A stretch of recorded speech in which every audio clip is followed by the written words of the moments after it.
Hello there. Tonight, I'd like to take you on a slow afternoon's wander through the harbour town of Hydra, a small island a few hours' sail from Athens. It's a curious place. No cars are allowed, none at all, and never have been. Goods still move up the steep lanes on the backs of mules, much as they did 2 centuries ago, when Hydra's ship owners grew wealthy running the blockades of the Mediterranean.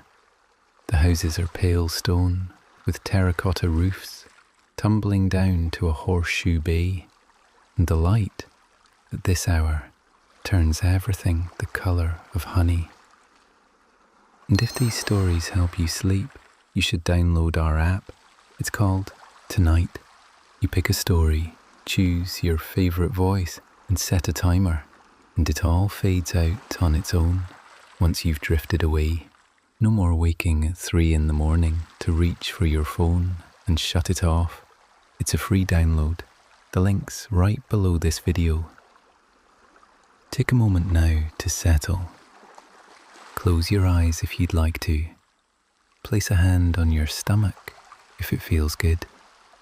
And take a slow, deep breath all the way down. Feel the belly rise, and a long, slow breath out. Cicadas. The sound is there before anything else, high and steady, coming from the dry slopes above the town. The boat moves slowly across the last of the open water, and you let the sound find you. The air smells of warm stone and pine, and a faint thread of diesel from the boat itself, soon to fade. The sea's the colour of dark glass, almost still. The white hulls of small fishing kayaks are gathered along the quay ahead. The island is Hydra, in the Saronic Gulf, an hour and a half from the mainland by ferry. The town climbs up around the bay in pale stone houses with terracotta roofs, layer above layer, all the way to the dry brown ridges. There are no cars here. There have never been cars here. The lanes are too narrow and too steep, and the rule has held for as long as anyone can remember. Everything that moves through the town moves on foot or on the back of a mule. The ferry slows further. The engines fall to a low murmur. A rope is thrown from the deck to a man on the quay, and he wraps it twice around a stone bollard, the loops slow and practiced. Another rope, another bollard. The gangway lowers, and the boat settles against the worn stones with a soft knock. You step off, and the warmth of the quay rises through the soles of your shoes. The cicadas are louder here, no longer over water, but close on every side. The pale stone is warm from the afternoon. A grey cat is asleep on a coil of blue rope beside a wooden bench, and it does not lift its head as you pass. The bell of the church above the harbour rings once. The note hangs in the air, and then is gone. The smell of coffee finds you next, strong, dark, with a thin thread of sweetness, drifting from somewhere along the quay. You follow it without quite meaning to. The harbour curves in a long horseshoe around the bay. Small fishing kayaks are tied up along the inner edge, painted in faded blues and greens, and the deep red the boat builders here have always liked. Their masts lean a little toward the town. A few are drawn up onto the quay itself, propped on wooden stalks, their hulls drying in the sun. A man sits on a low stool in the shade of his boat, working a piece of net through his hands. The net has been folded across his knees.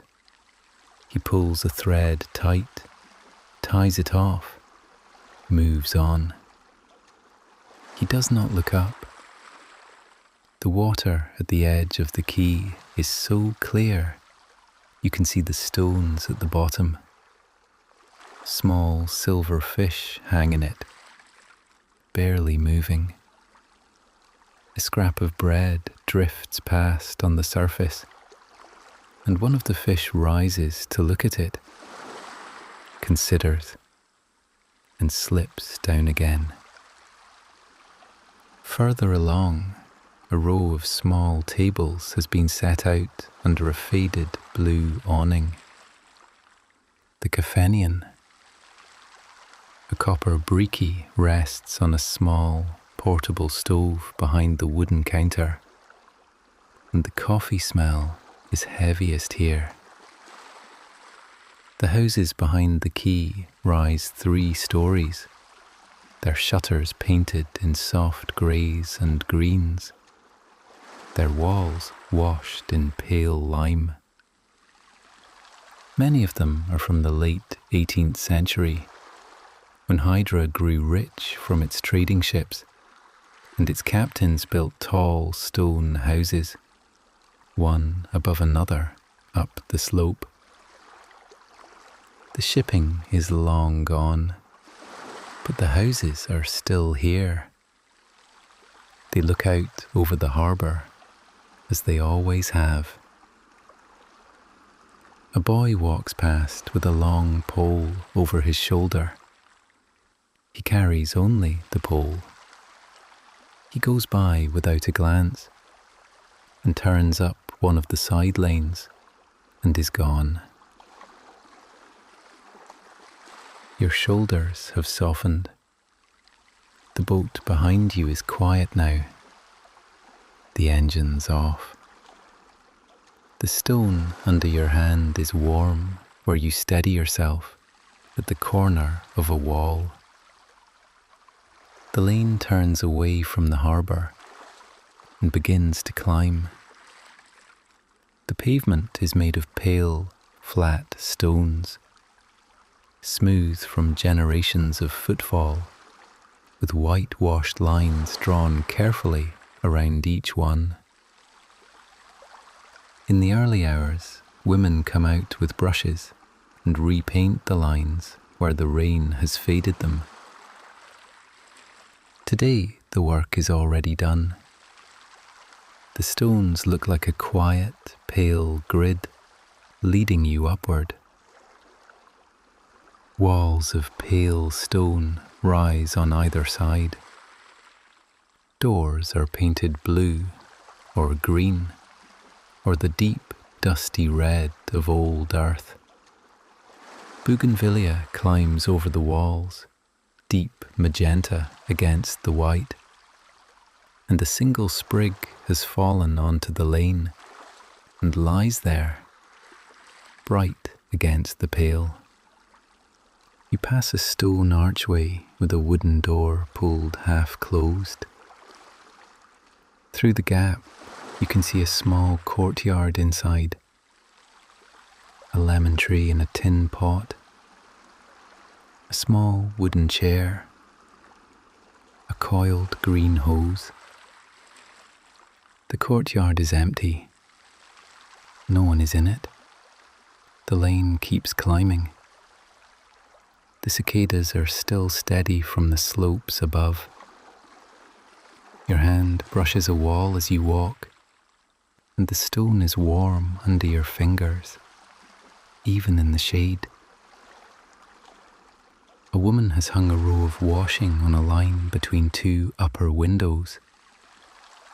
White sheets, blue pillowcases, a child's pale yellow shirt, and the line sags a little in the still air. None of the cloth moves. There is no wind to move it. A cat watches you from the top of a wall.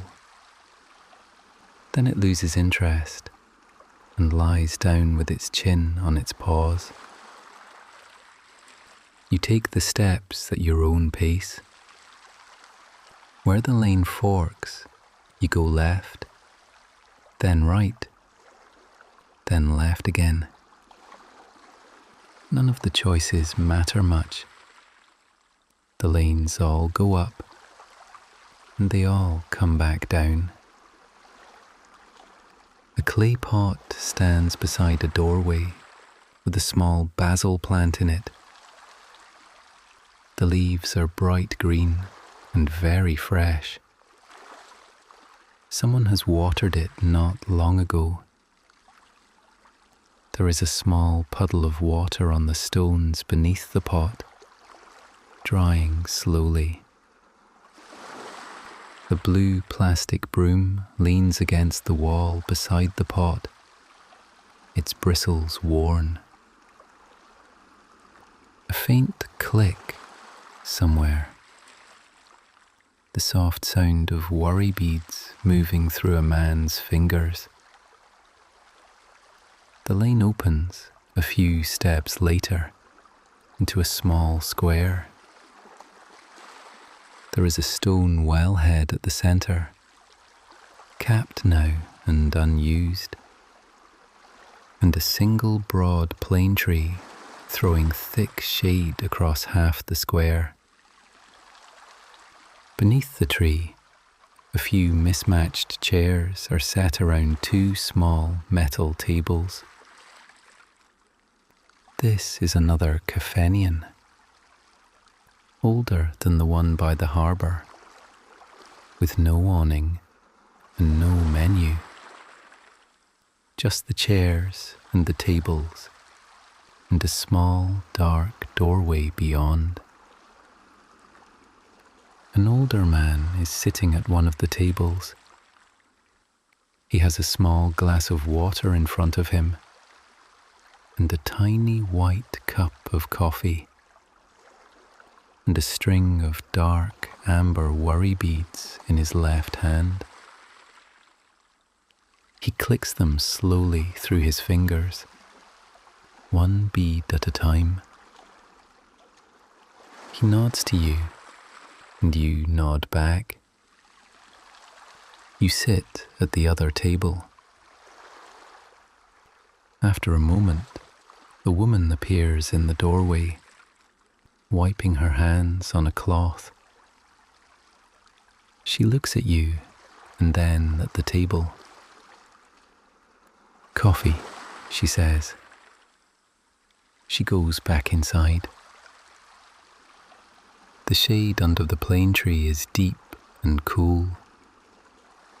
The leaves overhead move only when a breath of air comes down from the ridge, which is not often. The cicadas are softer up here, or perhaps the stones absorb the sound. The older man clicks his beads. The square is otherwise still. The woman comes back with a small white cup on a saucer. She sets it down without ceremony, and a small glass of water beside it, and a single square of pale lucumi on a paper. "Medium," she says, and goes back inside. The coffee is dark and strong, with a soft layer of foam on the top. The grounds have settled at the bottom of the cup, and you know to leave them there. You take a small sip, then a sip of the water, then a small bite of the lucumi. The lucumi tastes of rose. The water tastes of stone. Across the square, an old door is half open. A radio is playing inside. Something with a bouzouki. Slow. The singer's voice low. The man with the beads finishes his coffee. He does not stand up. He simply sits, looking at nothing in particular, while the shadow of the plane tree creeps a little further across the stones. The smell of warm coat and dust comes next. The working smell of animals at rest in the shade. You have come back down the lanes by a different way, and you find yourself near the place where the mules wait.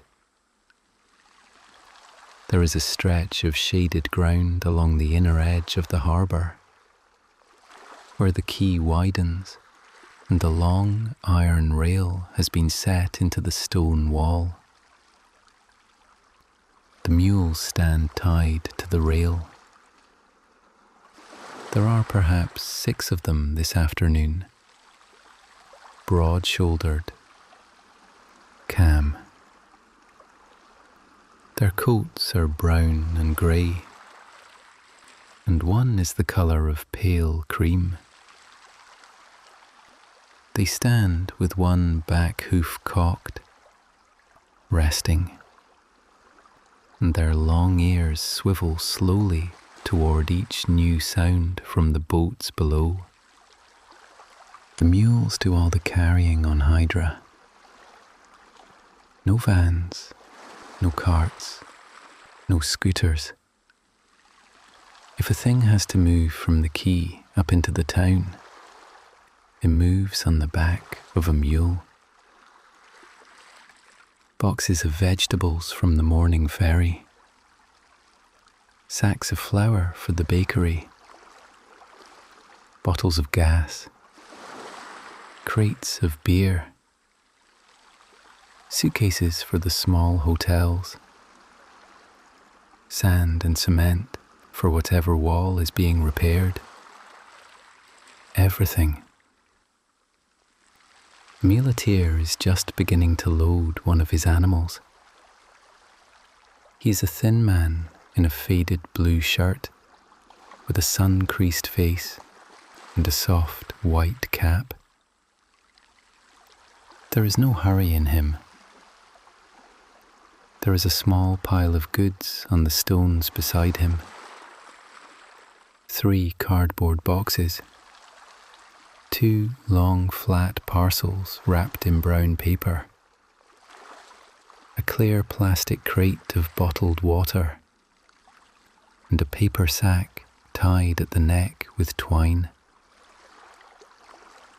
He begins with the saddle pad. It is a thick rectangle of folded blanket, brown and grey, with a worn leather edge. He places it carefully across the mule's back, just behind the withers, and smooths it flat with the palm of his hand. He runs his hand from the front of the pad to the back, checking that no crease has formed. He lifts a corner, smooths it once more, and sets it back down. Over this comes the wooden frame, the pack saddle itself. It's shaped like a low, broad arch, dark with age, with iron hooks and brass rings for the ropes. He lifts it onto the pad and settles it down with both hands. He runs his palm along one side to feel the fit, then the other. The mule shifts its weight, ears flicking once, and then is still again. He fastens the cinch, a wide woven strap that passes under the mule's belly and buckles on the near side. He pulls the strap firm, but not yet tight. Then he waits. He waits because a mule, when its cinch is pulled, will often take a deep breath and hold it. This makes the saddle feel snug for a moment and loose an hour later. Every muleteer on the island knows this. The man stands beside his animal with one hand resting lightly on its shoulder, and he waits for the breath to come out. The mule, after a little time, lets it out. The man pulls the strap one notch tighter and buckles it. The breast strap goes on next. It crosses the chest in front of the legs and clips to the saddle. He checks the clip. He runs his finger along the inside of the strap to make sure it lies flat against the coat. He moves to the back of the mule and fits the crupper, a padded loop that passes under the base of the tail to keep the saddle from sliding forward on the steep lanes. He lifts the tail gently, settles the loop, lowers the tail. He smooths the hair around it with 2 slow strokes. Now he begins to load. The first cardboard box goes onto the left side. He lifts it onto one of the saddle hooks and runs a length of rope through the handle. He ties a quick, practiced knot and lets the box hang. He walks around to the right side, lifts the second box onto the matching hook and ties the same knot. He stands back. He weighs the boxes in his hand, one against the other. The right is a little heavier. He adjusts, sliding one of the brown paper parcels from the left side to the right. Balance matters. A mule with an uneven load will walk crooked, and after an hour of walking crooked, it will sit down and refuse to go on. Every muleteer knows this, and the mule knows it too, and watches the man calmly while he works. The third box goes on top of the saddle, between the 2 side boxes, set down into the cradle the wooden frame makes for it. He runs a long rope front to back across the box and ties it down. The plastic crate of water goes on top of that, lashed with the same rope.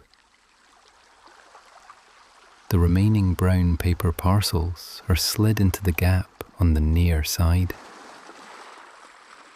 The paper sack of something soft, flour perhaps, goes into the gap on the far side, where it can rest against the boxes without being crushed. Everything is now held by a single long rope that the man threads through the rings and hooks around the boxes, under the cross pieces, back and forth, again and again. He pulls each turn snug as he goes.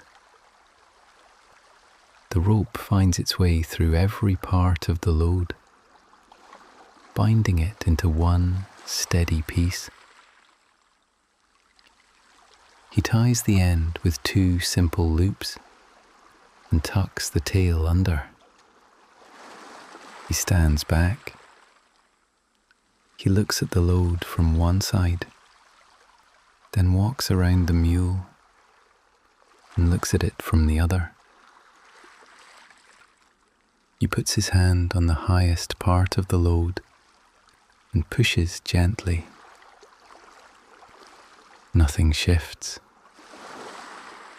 He nods, more to himself than to anyone. The mule has stood still for all of this. It has not stamped or flicked its tail. It has been patient. The man unties the lead rope from the iron rail. He turns the mule's head toward the steps that lead up into the town. He clicks his tongue once, a soft sound, almost not a sound, and the mule begins to walk. Its hooves strike the pale stones with a quiet, steady rhythm. Clop, clop, clop. The man walks at the mule's shoulder, the lead loose in his hand, and they go together up the lane and into the shade of the first turn. You can hear the hooves for a long time after they have disappeared, the sound carrying up the stone walls and back down again, slower and softer, until it is no longer separate from the cicadas. 2 more mules wait at the rail.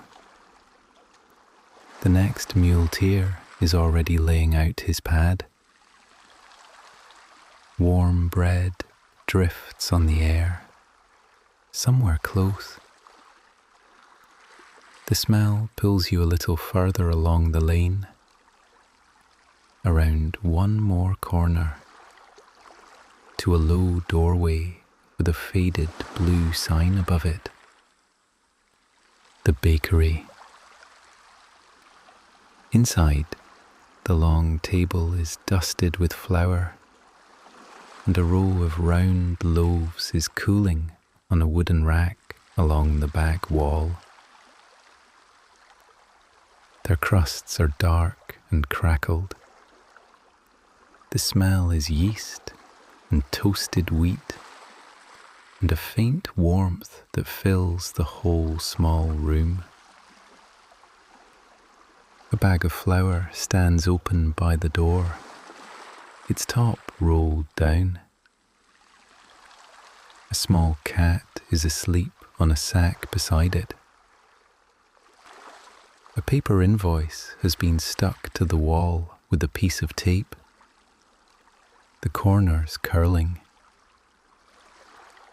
The baker is in the back room. You can hear him moving, a wooden paddle being set down, water running, the click of an oven door, but you do not see him. You stand for a moment by the doorway, just breathing the warm air, and then go on. While time rises around you, the smell lifts around your ankles as soon as you brush past the first stones at the path's edge. You have gone west out of the town, along the coastal path that hugs the cliff above the water. The town drops behind you in layers, terracotta roofs, white walls, the high dome of the church beside the harbour clock tower, the green bronze bell in its arch. The path is paved here, with low walls of dry stacked stone on either side, and the sea on your left is the deep open blue of the Aegean. The slope above the path is rocky and dry. Wild thyme grows between the stones, and sage and small dusty bushes of oregano. The smell mixes with the sea air and the faint salt that climbs the cliff. Cicadas are loud again here. They are in the few pines that lean out from the rocks, and in the dry grass, and somewhere far above on the ridge. The sound rises and falls in long, slow waves. After a while, you no longer hear it as a separate sound from the heat itself. High above the path, set on the highest ridge of the island, the white walls of a small monastery are visible. Prophetess Ilias, looking down from its dry brown summit. From here, it is no larger than a piece of sugar set on the hill. The path is empty for a long way. Once, a small lizard slides across a warm stone in front of you and is gone. Once, a bee comes close to your face, considers you, and goes on its way to a stand of thyme just past. The bench is warm under your hand as you reach to sit. A small white chapel stands at a bend in the path, no larger than a garden shed. It's whitewashed with a blue wooden door and a low domed roof. The bench beside it has been polished smooth by long sitting. You stop. The door is closed but unlocked. You do not open it. You sit on the bench instead and look out over the water. Far below, the sea moves against the rocks in a slow, even rhythm. You can just hear it from up here. A quiet hush, hush, hush, like cloth being folded. A faint smell of warm wax comes through the gap at the threshold. Someone lit a lamp inside within the last hour and went on. The light has begun to soften. The walls of the little chapel are the colour of honey. The stones of the path are too. Your hands, resting on your knees, are too. A small notice has been tacked to the doorpost. The paper is faded by sun, and the writing on it has gone too pale to read. It rests there in any case, two of its corners curled gently inward. The bench is warm beneath you. You stay there for a long time without doing anything at all. You hear the radio first, a slow bouzouki tune through an open shutter. Somewhere above the pebbles, the path is curved down toward a small inlet.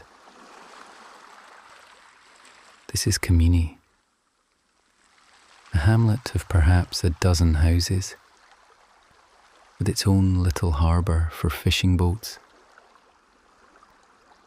too small to be called a port. The boats are pulled up onto the pebbles, painted white and pale blue, with small cabins barely big enough for one man to sit in. A stone breakwater curves out into the water, and at its end there is a single iron bollard with a coil of rope on it. A grey cat is asleep on the rope. The water inside the breakwater is glassy. You can see the pebbles of the bottom through it, and the slow drift of weed. A taverna stands on the slope above the pebbles, its terrace under a roof of dry cane. The terrace is empty at this hour, the chairs all turned in toward the tables. The radio plays on inside. You walk out along the breakwater. The stones underfoot are warm and uneven. At the end, you sit and let your feet hang down toward the water. There is no one else out here. The sea against the stones beside you makes the same soft hush you heard from the chapel. A small fish rises and dimples the surface and is gone. A piece of paper has blown into the corner of the breakwater. A receipt of some kind, faded by sun. The print too faded to read. It rests there against the stone, not going anywhere. You do not pick it up. The light on the water has begun to deepen. The blue is darker than it was, almost violet at the edges. The click of pebbles under water reaches you next. Soft, low, as a wave lifts them and lets them fall. You have walked on, beyond Kamini, and the cliff softens here. The way down to the beach is gentler, between low walls and small terraced gardens of olive trees.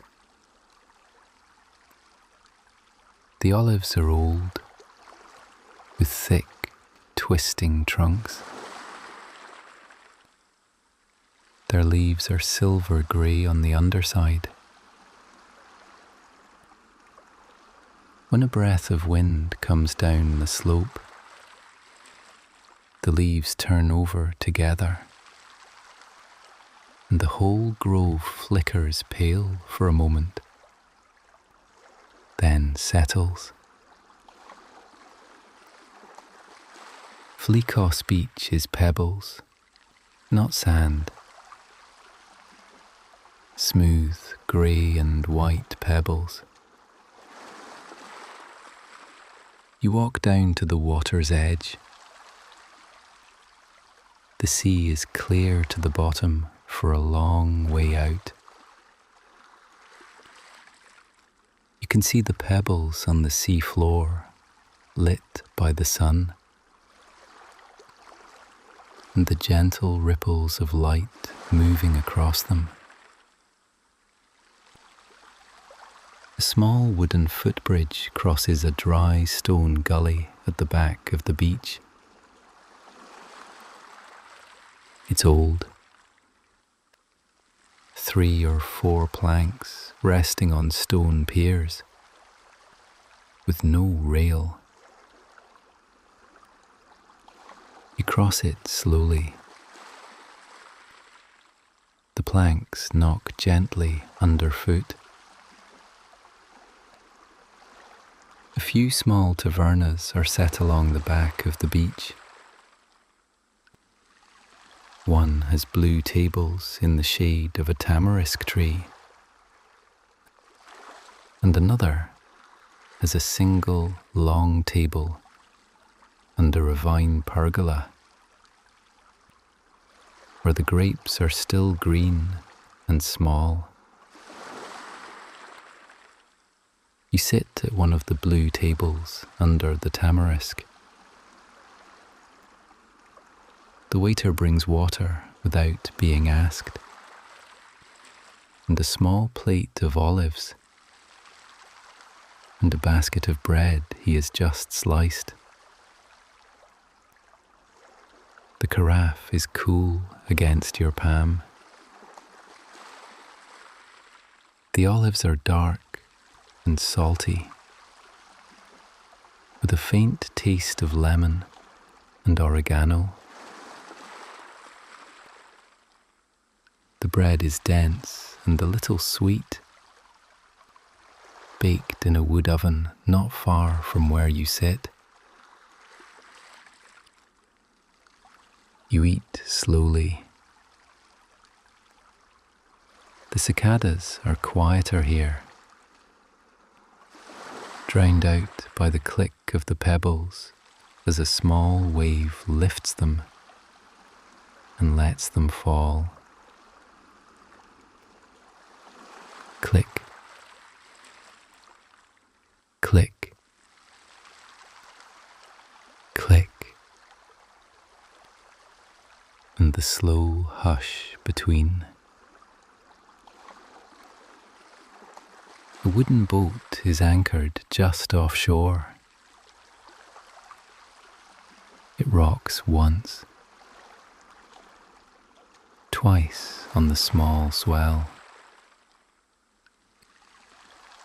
Its line traces a slow arc through the water and back. Your hands have come to rest on either side of the small plate. Your breath is deeper than it was an hour ago. After a while, you could not say how long.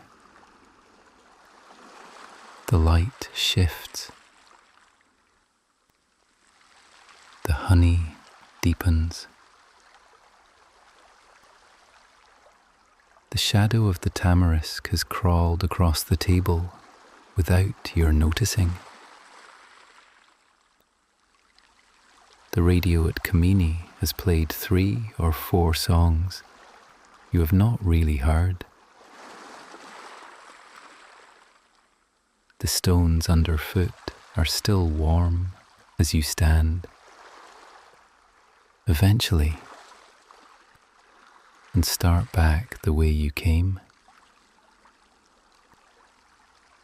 The path is familiar now. The little chapel stands at the bend. The smell of thyme and sage comes up around your ankles as you walk. Above, the dry slopes have turned a deeper gold.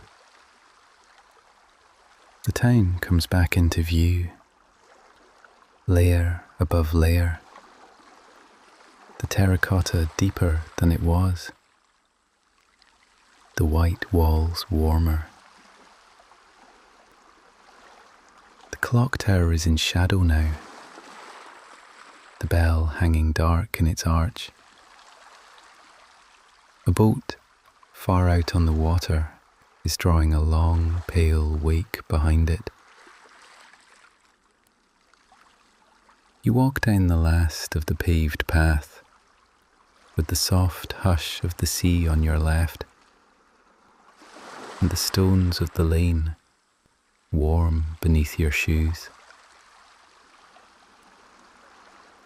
The lamp above you clicks softly as you walk beneath it. The honey light has deepened to a soft pink, the soft pink of the last hour. The walls of the houses are this colour too. The fishing boats along the quay glow faintly with it. The sea, where it catches the western sky, has turned pale rose along the horizon, deepening to deep blue close in. The harbour is quiet. The mules have gone for the day. The first lamps are lit along the quay, old iron lamps on tall posts, the bulbs warm and yellow. They make small pools of light on the pale stones. A man is closing the shutters of a small shop near the corner. He folds them in one at a time and slides the bolt across at the bottom. The wood knocks softly each time. He pauses between shutters to look out across the water. Then the last shutter and the slide of the bolt. The kafenion under the blue awning is still open. A small group of older men sit at one of the outside tables with their small white cups and their glasses of water. They talk little. One of them clicks his amber beads slowly through his fingers, the way the other man did up in the square. You walk along the quay, and the lamps are lit, one by one, as you pass beneath them. The water in the harbour is dark now, almost black, and the lights of the boats lie across it in long, soft lines. The bell rings. A single note from the clock tower above the church. The note carries out across the bay and is held for a long time on the still air before it fades. Warm stone rests against the back of your legs. You have found a low wall along the harbour edge and sat. The stones are still warm from the day. The water is just below you, lapping gently against the quay. The cicadas have softened. They are still there, but they are no longer the loud, high sound of the afternoon. Now they are slower, fewer, scattered up the dark slopes. The pink along the horizon has thinned to a pale silver. The first stars have appeared above the ridge. Somewhere up the lanes, hooves strike a few times on stone and stop. The door closes far off. A radio plays for a moment and is turned down. The smell of warm stone is still around you. The smell of time, faintly, from somewhere uphill. The smell of the sea, that quiet, clean smell of salt and stone, and a little weed at the waterline. Your breath has slowed. Your hands rest in your lap. The last lamp at the far end of the quay flickers once, holds, and burns steady. Just the cicadas, just the slow hush of the sea against the quay. Far up the lane, a single window goes dark. The water moves on, slow